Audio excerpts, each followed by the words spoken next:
scientists to discuss and share things, for skeptic community to engage in this. We can sort of weed out the fakers and the frauds, the people that are claiming that they have the background and or claiming that they have the knowledge they can present as well, and be met with skeptics questions and a Q&A. We do give like an hour presentation and an hour Q&A for most of these people. So I think this has been working pretty well since the APEC conference started around when COVID hit, and we're going to probably be bringing that back, not quite so frequently. Can you explain what the APEC conference is for people? if you go to altpropulsion.com, you can check out the APEC conference, which is Alternative Propulsion Engineering Conference.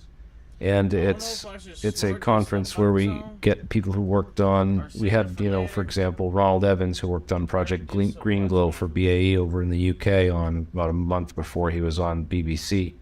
And we had a number of, other scientists on. I had an old interview with Eugene Podkletnov. We haven't been able to get him on. We got, Tony Robertson from NASA, who worked on the NASA replications of the Podkletnov experiment, and he knew Ning Li.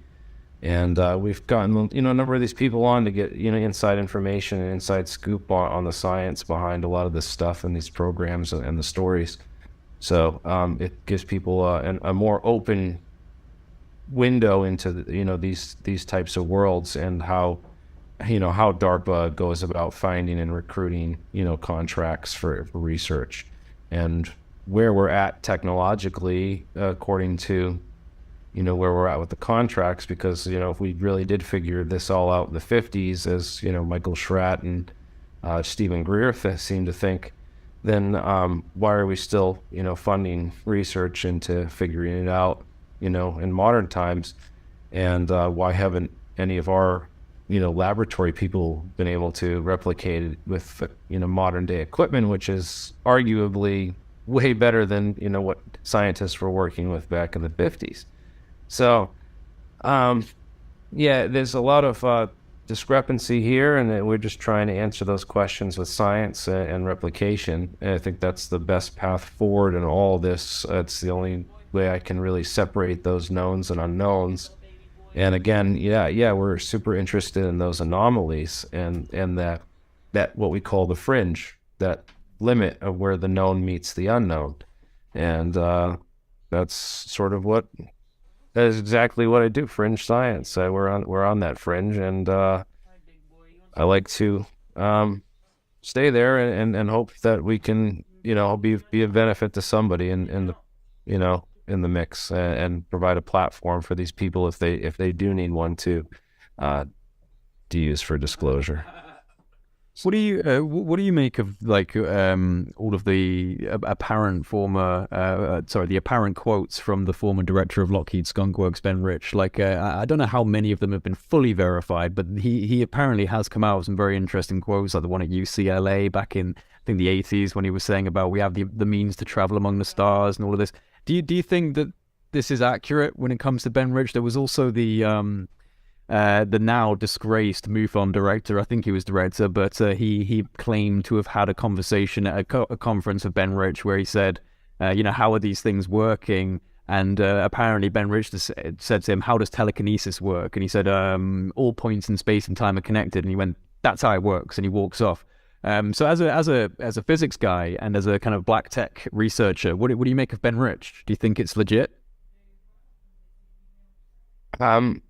So I'm trying to figure out was it Jan Aldrich was the guy, the MUFON director? I think so. I know he's now obviously in a hell of a lot of trouble and is not exactly someone to quote for credibility's sake, but he claimed to have had this exposure to Ben Rich, and it's not the only data point. Ben Rich has apparently made a whole bunch of statements over the years, And then I believe the other quote is a secondhand quote that it came from, was it Jim Goodall? Yes. Yeah, it was Goodall, wasn't it? Yeah, I think. Where he said, we've got things flying around in the desert that are 50, 100 years beyond what you could even comprehend, and things like this, You can now take E.T. home. We can now take E.T. home. If you've seen it on Star Wars or seen it on Star Trek, we've been there, done that, or decided it wasn't worth the effort. There's all of these quotes attributed to Ben Rich, and I think most of them, if not all of them, are basically just secondhand source claims without, I would imagine, full verification. So I'd like to know what your intuition tells you about his level of knowledge since he was Skunk Works.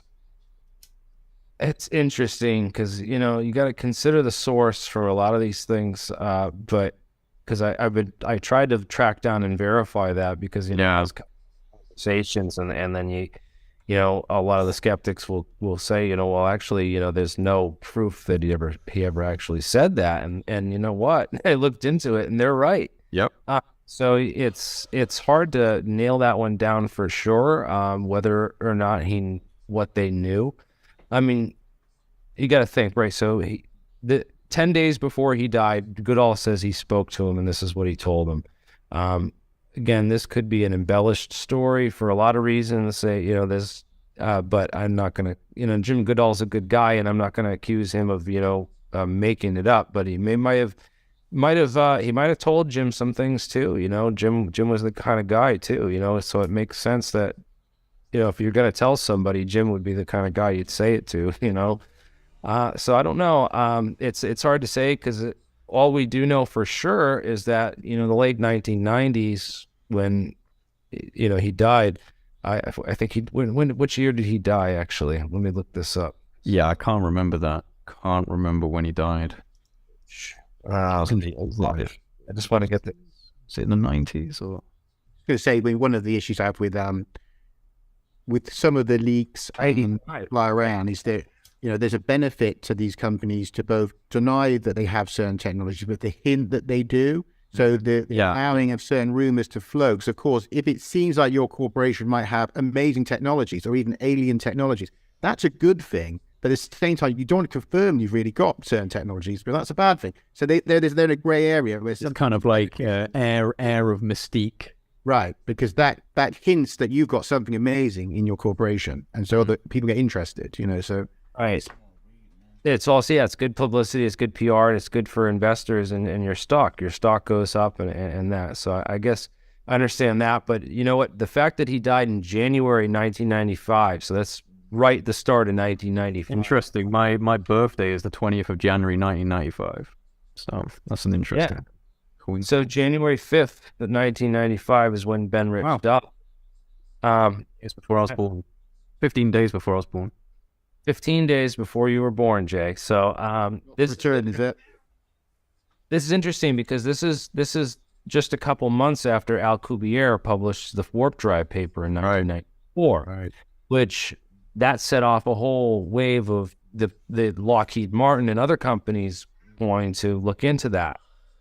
So 1995, they would have just been, starting. This was before, Heish really, 97, 98 is when he started publishing papers on, 0-point energy and inertia and getting the inertial field from the 0-point energy and where does inertia derive from in physics and all this, the deep physics research that as senior staff physicist at Lockheed Martin, Bernard Heish was performing for Lockheed Martin during those years.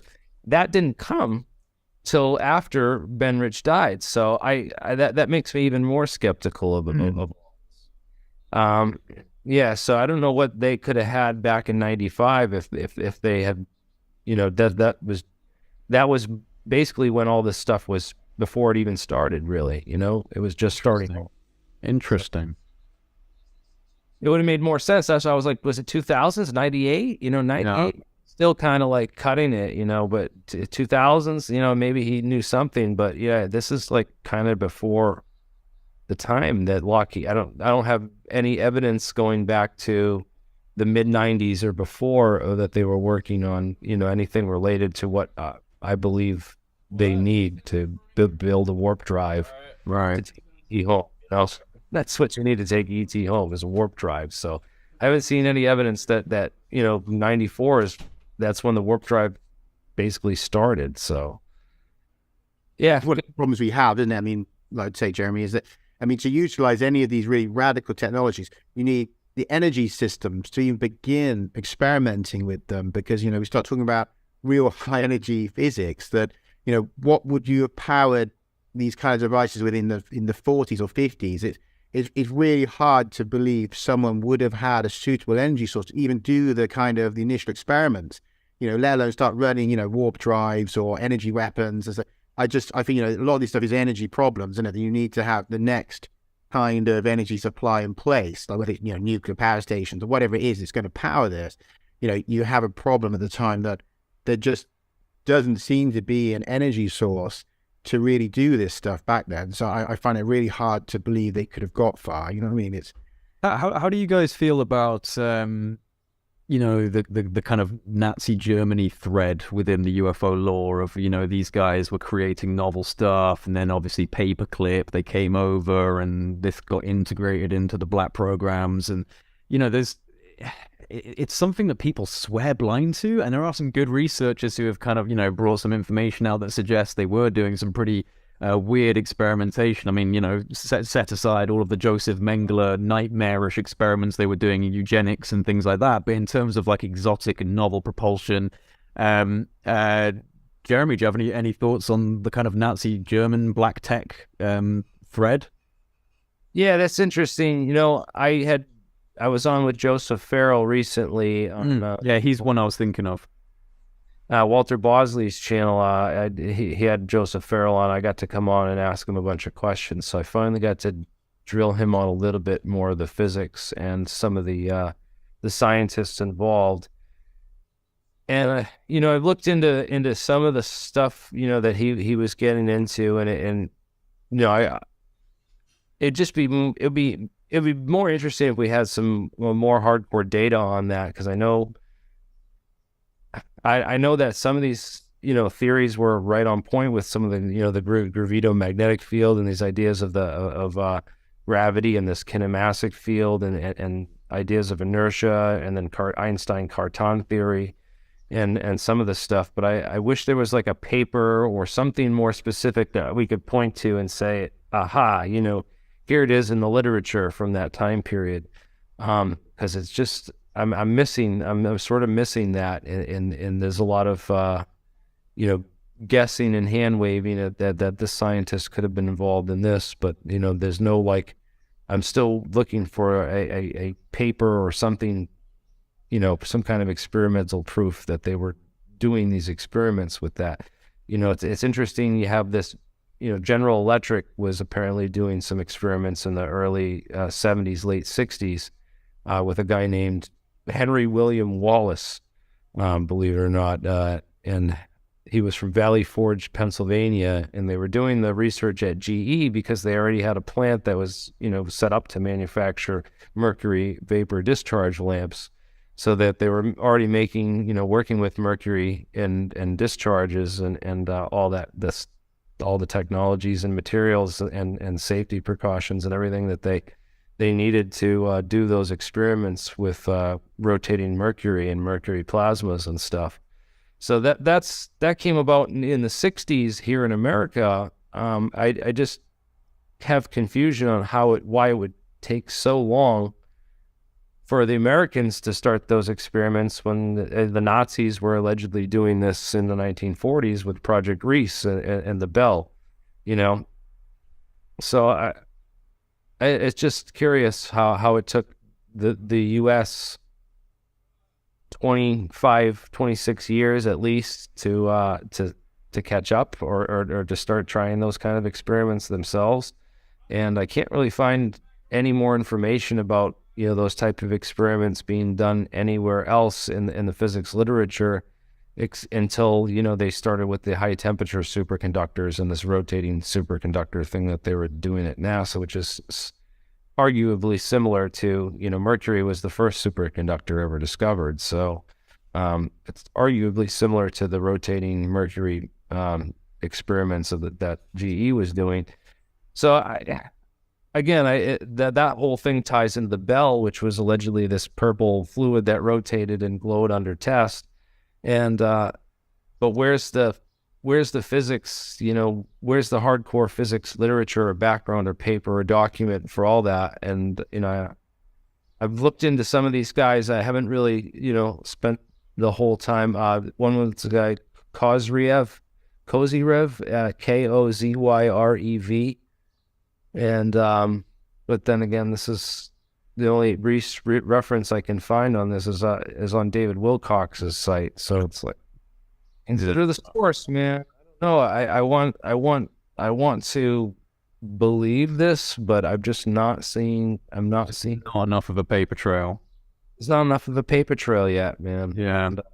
I mean, I suppose, you know, given the fact that Paperclip was a kind of interagency procedure, there's the chance that this stuff is obscured in some dusty folder in the CIA, or they've got these patents that the Germans were working on. But again, this is all conjecture. It's hard to know, and there's some threads of interesting claims and stories, but that's about as far as it goes, which, to be fair, is kind of the trademark of ufology in general. Some very interesting stories and some threads and some data points, but overall a lot of ambiguity and not enough clarity. Bruce, you got anything to add there? Yeah, I was going to say, I mean, it kind of takes back to the recent conversation that Eric Weinstein had when he was saying about that. We have all these claims of extraordinary physics, and yet they're nearly all from people with no knowledge of physics. They're not scientists. So we have, and that goes back all the way to the sort of 40s. So we have all these extraordinary stories of technologies and, breakthroughs and, weapons systems, but it's nearly always coming from either witnesses or soldiers or, inside intelligence people that know something about a project, right? So none of these people are able to provide the actual scientific framework for how any of these supposed things work. So, and I think he was popped a bubble there, and it should make everyone think, because he's like, well, where are these scientists that are supposed to be telling us? Why are we listening to military people telling us that extraordinary physics is happening and that, things are breaking the laws of physics? Who are these people to say that, right? Because if they were to sit down with any actual scientists, they would probably be baffled the minute the terminology was even started to be used, and yet they're the ones telling us that the laws of physics are broken. I bet they couldn't even tell you the laws of physics, and so there's this really strange disconnect where we've become used in these communities to being told these extraordinary things by people who are woefully unqualified to lecture us on them, right? And that is a major problem. Obviously, if some of these witnesses sat down with someone like Jeremy and had a conversation, a lot of the time, I'm sure he'd feel that he was talking to someone who didn't know what they were talking about, right? And that's the problem, is there's not enough actual scientists coming out with information that you can go and reference. And like I say, look for the paper trail, see where was the development of such a technology, even if it broke away from public-facing science, right? It went dark. You'd have to see some origin for that technology, right? Otherwise, you have to go back to aliens gave them the technology, because otherwise, where is the initial, roots to that tree that branched off and gave us, all these weapon systems and stuff? It has to be somewhere in the scientific. Countless examples of technologies that we know of where it came out, was talked about, and then disappeared or went dark, and is currently dark or involved in projects. I can give countless examples. Not countless, but I can give probably a dozen. Well, that's the thing. I mean, in the 1950s, around that period, there was a genuine interest in things like electrogravitics and gravity generation, and that did seem to go weirdly dark, and there was a bit of an iron curtain of secrecy that fell down. So I guess there is, to a certain extent, some form of a potential origin point for novel and very exotic disruptive technologies being put into the black world and essentially ushered away. But it's there isn't enough that's conclusive. Jeremy, if you got anything to kind of highlight here, go ahead. Yeah, that's exactly what we tried to do with the APEC and the All Propulsion conference is basically create this platform where we can bring in experts, people who worked for NASA, people who worked for DARPA, people who went to MIT and have degrees in these subjects, so that you can, if people are legit and they want to bring disclosure, they have a platform to do that. And if they're not legit, then we have a platform to expose that. And either way, it's been a win-win situation so far. We've educated a lot of people on these subjects who didn't know a lot about this before, and were curious, just how far we've gotten and what the government's worked on. And I'm sure it goes beyond that. I'm sure there's programs that we don't know about, and that the research has gone deeper than this. I would almost guarantee that it has. If it hasn't, then they're not doing their job, clearly. That's basically where I'm at, and I totally agree with that. We came up with this idea for this is how we handle this, is we have to create a panel of experts so that we can sort of vet this information or sort this stuff out for people who, can listen to a guy who's a complete bullshitter and not know the difference. I have a small filter, but I'm only a bachelor of science, so I rely on these subject matter experts in those fields to as key witnesses or credibility judges. What? Just say, I mean, that's a problem as well we have in the field, is that a lot of us are doing heavier lifting than we'd want to be doing, but because the experts that we would love to see in these topics are still kind of intimidated or don't see them as worthwhile. So, it's unfortunate. And that's part of what's allowed a lot of, grifters and, liars to get away with it, because there aren't enough people that can kind of gently grill them in front of others and show that they have no understanding of the topics they're in, right? Because if there was loads of subject experts in ufology and in study of aliens and if there was loads of actual people that were highly knowledgeable, and understood the science behind things that were being claimed, there would be very few grifters and, cult leader types surviving the grillings on every show and every conference they went to. They couldn't get away with it. But there aren't enough knowledgeable, skeptical minds, open skeptical minds in these communities. It's kind of the more hardened skeptics that really are not that open to it. And then there's a few of us in the middle who are interested in scientific analysis, also, open to maybe some of the stuff that's just over the edges of that, but aren't willing to swallow everything, we're willing to critique it. And I think there just isn't enough. That's a big problem we have in ufology and in like ancient aliens and stuff. It's just that lack of other people to do more of that lifting, to say that, teams like Jeremy's talking about, you need kind of teams who would be able to invite someone to a conference, but knowing that in the back of your mind, you invite them to see if they're full of shit, because that's your feeling. But you'd want to see them kind of present and have people, ask them questions, say, okay, so exactly how does that, that capacitor connect to work? Something where they can be pulled up on and someone else can turn and say, well, that wouldn't work. I know that wouldn't work. And that's what we need to, I think, create is more of these networks of experts. And as scientists are starting to take more interest in the topic, hopefully there can be a bit more of a collaboration between, I'd say, those of us that kind of at least have a kind of open-minded skepticism and knowledge enough to get a sense to when we think something is probably disinfo or bogus or is just grifting, and be able to then, get others involved with checking that out to see what they think of it. I'd hope to see going forward there's more of that, because that's one of the big issues that we're facing, isn't it? There's just, you can go to a conference now and you can pretty much make up anything, say whatever you want, and get paid and get away with it, and have very few people there even know what questions to ask them to show that it was crap. This is very true. I mean, as with all things, when money begins to flow, greed can override morals, can override truth, can override objectivity, and it can become a real problem when attempting to address this issue due to financial incentives being present, which may cause a conflict of interest. Now I'm not throwing shade or making money in this subject. That would be hypocritical, because I do make money through this subject. But I feel I've maintained a pretty objective viewpoint, and I don't feel particularly torn between what I want to say and how that could affect me financially, because I've built a platform that is pretty much all about kind of challenging officialdom and asking those kind of questions. But I sense in some people that there could be a conflict of interest, that making money from this subject may override their desire to seek actual truth. So do you guys feel this is accurate, the greed that money making has in some cases overtaken the desire for actual truth to be told, and that hyping up claims or drumming up excitement to gain clicks has become a more prominent issue to be addressed as we go forward?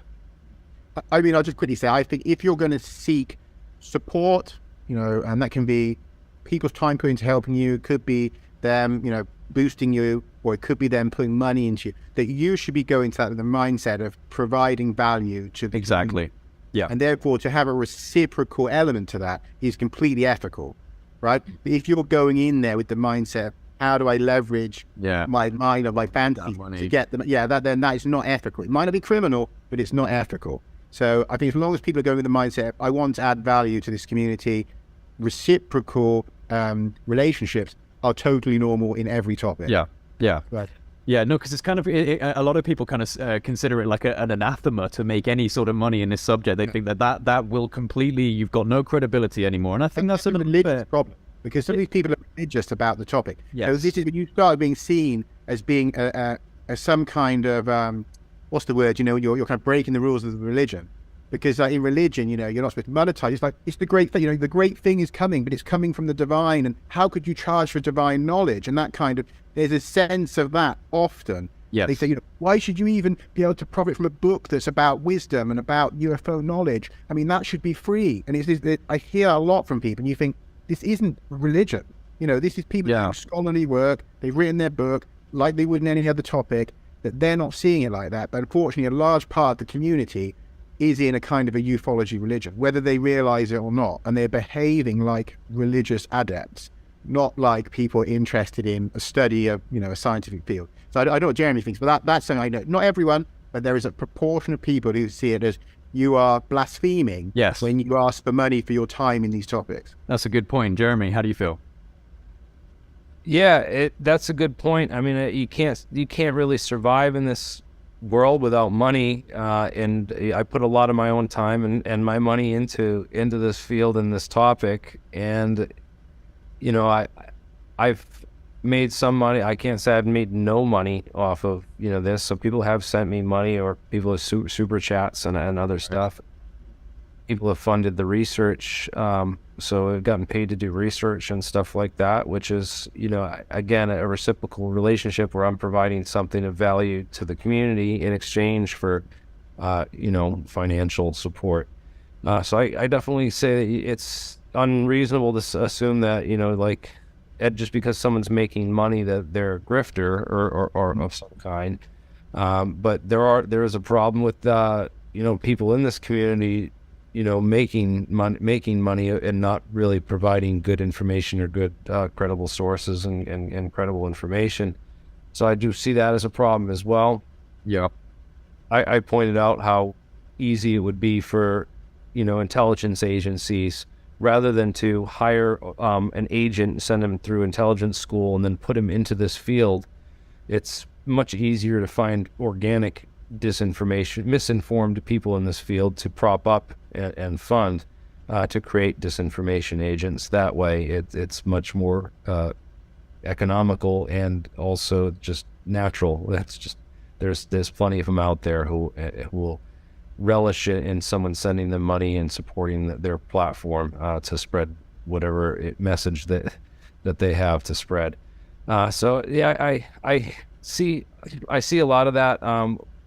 But again, as far as me personally, it's I'm looking to eventually monetize in my channel and do the memberships and all that. I haven't done it yet. I'm still working on that, and I want to create more products to sell. That's not just T-shirts and coffee mugs and although T-shirts would be pretty cool, and I have some cool ideas for those.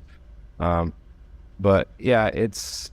So there are appropriate ways, to monetize, as long as you're not just taking people's money for the I'm not promising that I'm going to build you a spaceship and taking your money and who did that? No one did that, did they? Surely not. It'd be horrible. Surely nobody promised an electrogravitic craft to their shareholders and never followed through with it, and somehow people don't have a problem with it. That's never happened. No, I mean, hey, look, you're right, and I think that there is a fine line, obviously, when it comes to making money and remaining objective and doing that. I've always kind of been of the opinion that I will just never put things behind a paywall. Like, I don't believe in restricting information, like, oh no, if you want to see this interview, you have to now pay me money. Like, YouTube ad revenue or Patreons or merchandise. These are all non-disruptive ways of kind of, having some form of a financial livelihood whilst in this subject. I just don't believe in disrupting information flow. And I've always made that promise to myself of no matter how good this gets for you, never stymie the information for financial gain. And I truly, that's kind of like one of my tenets, like I'm not going to do that. And, you know, there are people that do that and, you know, whatever, but it's not really my jam. Don't agree with it. So I think, yeah, it's about balancing it. And like you said, Bruce, there are people who are just very kind of radical or kind of zealots who are just like, it's blasphemous to even consider trying to make a dime off of this, you know. So it's you're always going to frustrate a few people when they see that. And then, of course, you just got haters, you know, haters who just don't like seeing you become more successful or doing a better job. And so there's always going to be people that shoot you down.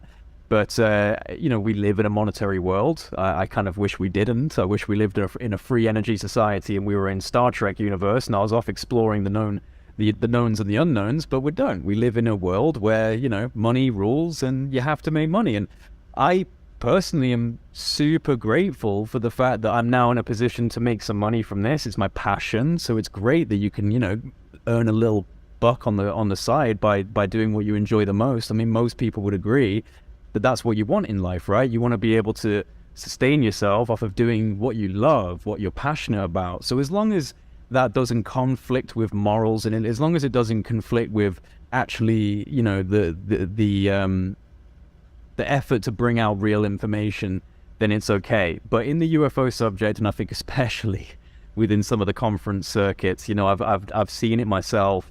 I've been to a few of these conferences. I will say shout out to James Iandoli and J. Christopher King for the Inquirer Anomalous conferences. I think they're really good, and I think that that's kind of a good direction to go, a lot more objective and intellectual discourse. But I have been to a few other conferences where, you know, it's like someone on stage going, my insider source told me that the Greys' agenda is this, and it's like, dude, like, you know, there's nothing you're providing that's actually solid, but people are paying a lot of money to hear you say the same thing every single year. And I mean, come on. I mean, I've had loads of people email me claiming backgrounds, and, you know, I could leverage that. I could leverage a lot of that and say, oh, you know, I've got this guy who's in NSA or this guy that's in this, and they tell me this and they tell me that. But it just doesn't sit right with me because it's a lie. Like, you know, you don't know that what they're telling you is true. And so if you don't know it's true, you shouldn't go out there and profess it to be the truth to make a quick buck. And I think that is the big issue with the UFO circuit. In terms of money making, it's fine to make money if you're genuinely, you know, passionate, objective, data driven, information driven, and really trying to bring something out for the community. But yes, there is a significant percentage of the kind of like conference circuits where it is just all about making that money, and I do not agree with that, and I think we all agree on that. Well, yeah, and I'm sure because of, you know, we're all kind of public facing, which, to be honest, actually people should keep in mind as well, that a lot of researchers, people in these fields, just share their updates now and again and are not even available to be criticized and attacked in the way that I think the three of us do make ourselves available for people to say, you know, you're an arsehole or something. Whereas a lot of people just shut off all of that and they just occasionally put some content out and they don't engage because they don't want the problems. And I can totally understand it. We try and be there as part of the community, which, you know, I hope people appreciate.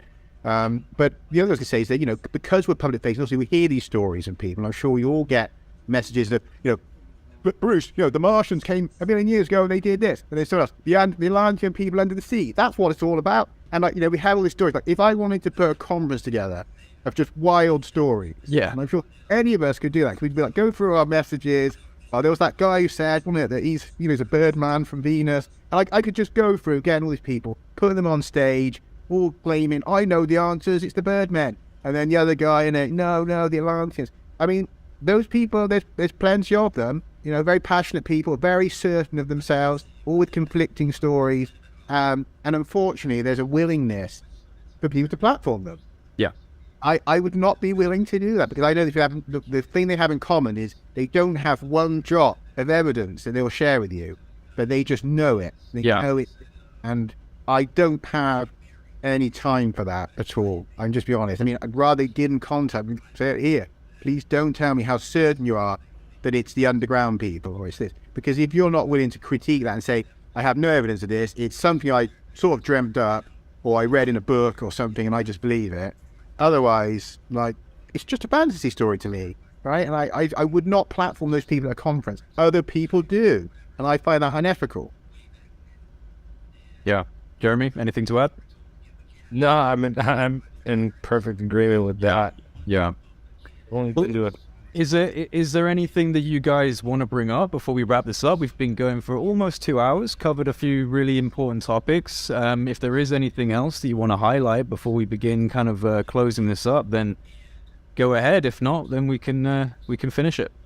Well, I think it'd be nice to see a few of the tips where we'd like to see things going and what could be done better. I mean, yeah, you know, from my view, I would like to see people take the time to zoom in on some of the more, you know, the anomalous phenomena that's out there, and to try and just to try and critique a bit more and say, you know, particularly like say videos and stories, but to say, you know, what in this is genuinely anomalous? You know, what is it here that I could zoom into and perhaps find, you know, that little nugget of information or evidence that could potentially move things forward a little bit, because it's not going to be of that light in the sky going at a perfectly normal speed, you know, and stuff like that. We know that's not going to have any impact, right? So I'd love to see people starting to refine down to find those nuggets, you know, instead of just a mass of stuff that does nothing and is not helping anyone. It's just a sea of sort of garbage, you know, don't be horrible, but kind of a sea of garbage, and of stories that you can't follow up, stories that are not going to lead anywhere, right? And to start to narrow this down to, does that story have evidence, you know, that we could explore? You know, does that video have something that indicates that in that area there's something else happening that we could go and investigate?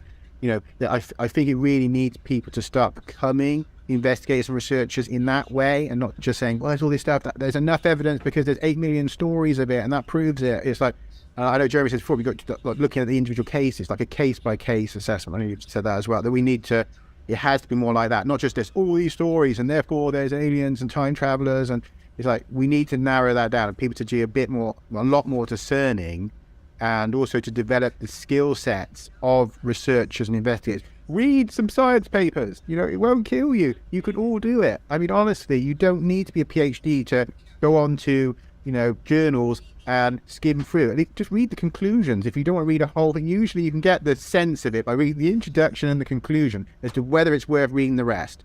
You know, that would be a simple tip for anyone. If you want to understand a topic more, what is the conclusion? Is it worth reading? Is it really compelling? Go back and read it if it is. There are papers on, you know, the strange physics of craft. There are papers on anomalies in history, anomalies in our biology. You know, read that stuff. I mean, you're all capable of doing it. Don't be scared. I say don't be scared of looking at science papers and going away from the blogs a bit and away from, you know, all the stories, and actually think if maybe you could find something anomalous in that data, because often the scientists are hyper-focused on one thing in their study and they don't notice the anomaly that you would notice, right? So I'd say to anyone, but all find things in studies that someone's missed.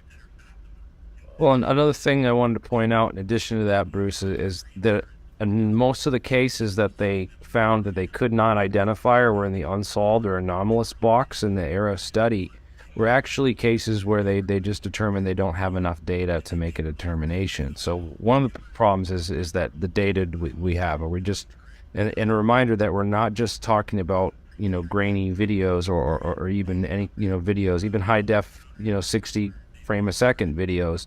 What we need is to talk about the sensor data, the other types of sensors that are evolved. So UFOs, if they're apparently a couple of them give off other types of frequencies, other types of signals. So there's other types of, you know, signals intelligence and data collection on other frequencies that are used by the military. They're not, you know, discussed super openly with the public. I think that's more of the classified hearing stuff, but it's definitely important, because if we have, you know, anti-stealth technologies, anti-invisibility technologies, or other types of technologies, which I know a few, like quantum radar, for example, or other types, which are in their infancy supposedly, even though China seems to be using them to detect our stealth aircraft quite effectively. I've heard mixed rumors on why the U.S. isn't using them anymore. But yeah, stuff like that it is important. I think, you know, Galileo project and what Avi Loeb's doing is a step in that direction, with better telescopes, better sensors, and better data collection, and also the outsourcing of that data to make sure that data is in the hands of academia and outside the influence.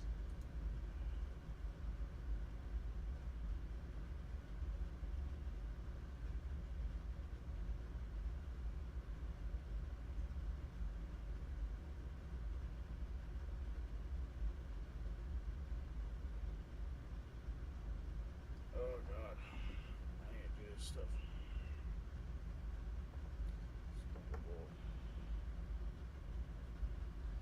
Some fun with it.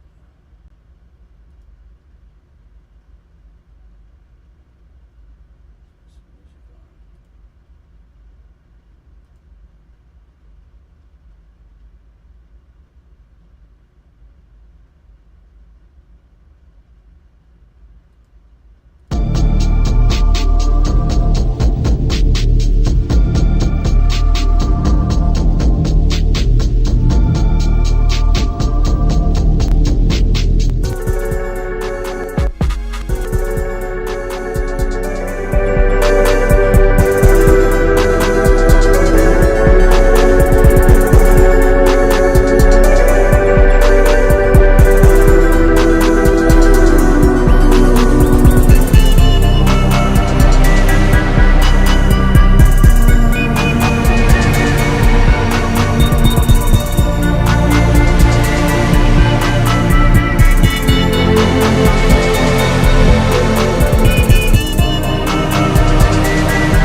Oh, wait a minute. Did you know what I just realized?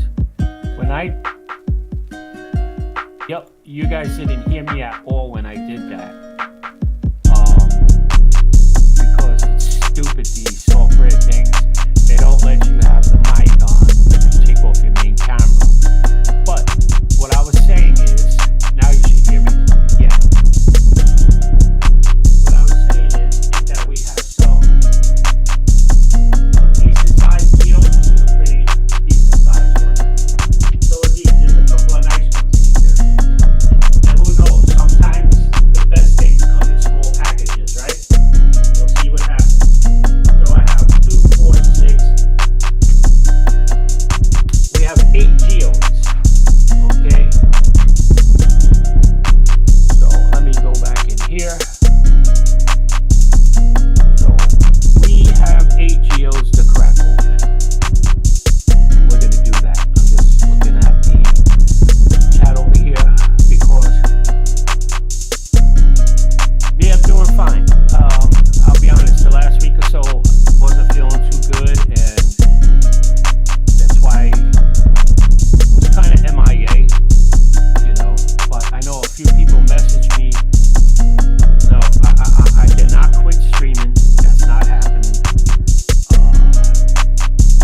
That's the bottom line. All right. It's just sometimes life kicks in, and sometimes life kicks your butt. You know what I mean? So you have to take care of it. But and just one more piece of information. I have not given up on Fridays. Okay, Friday, the weekend warm-up, that's still in effect. It's just, I'm working on a schedule for myself, and then I'll get everything straightened out. But besides all that crap, exactly, right?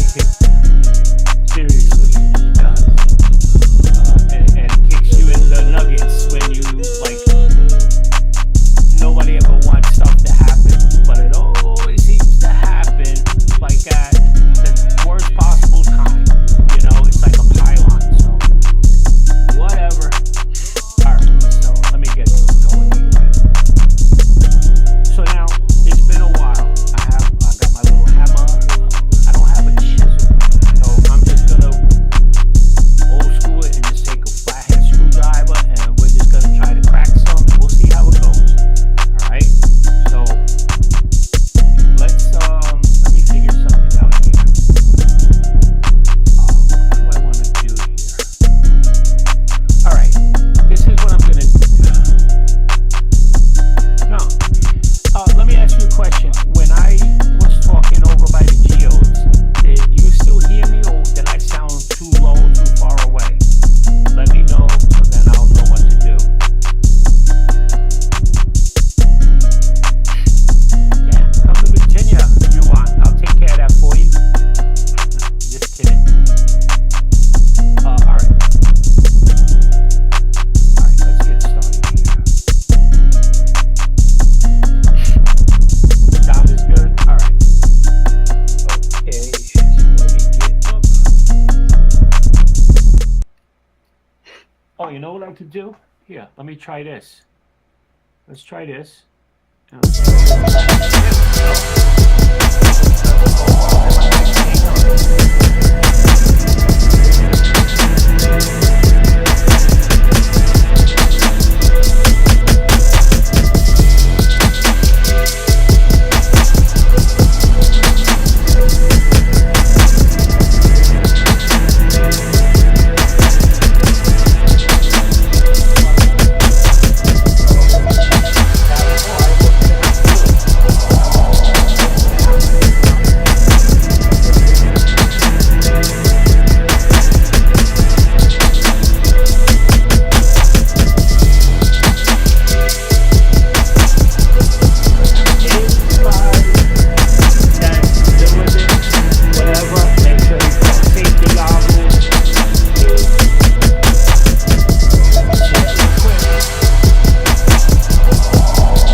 And what sucks is I just can't find my hammer, so it's somewhere.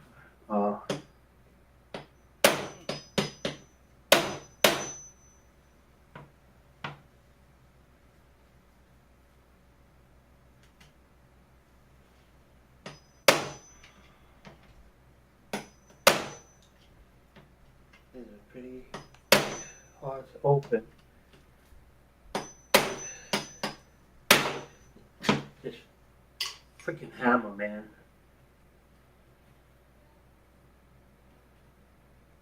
Give me a second. Give me a second, everybody. Hold on. Do you have a hammer? Like because I can't find mine. I can't go through all my shit right now. I have the American. I have an American hammer. This is a hammer. Yeah. Let me get this. Yeah. All right. So let me try. I got a different hammer right now. So hopefully I could get the leverage I need behind it. Let me see something here. Shut up!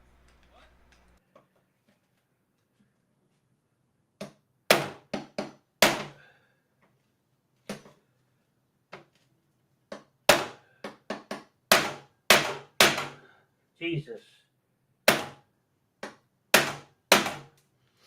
All right, we'll try a little bit more, but then I'll see which ones I have that are skinny that'll be easy to crack, because I can't keep doing this all day here, banging around and nailing shit, and who knew? I'll have to set up a stream where I can go somewhere outside and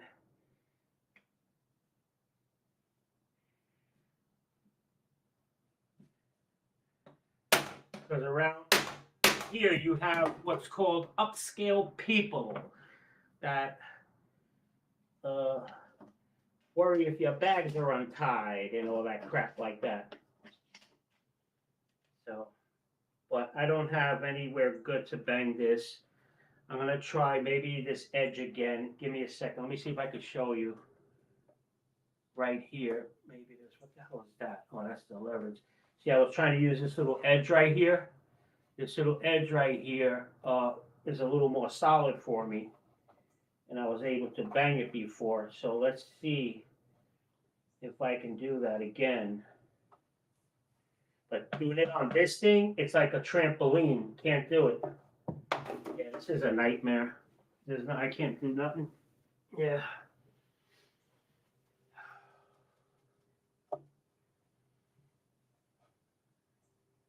Can't do nothing here. Can't.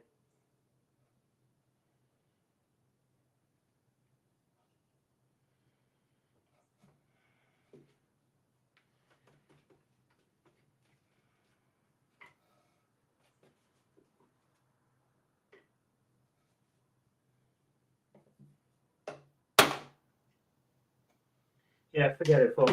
Fuck the show. Fuck everything.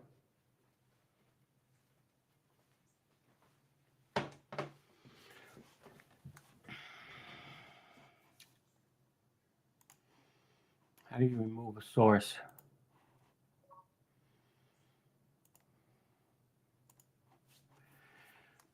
I'm not gonna, I can't do it here.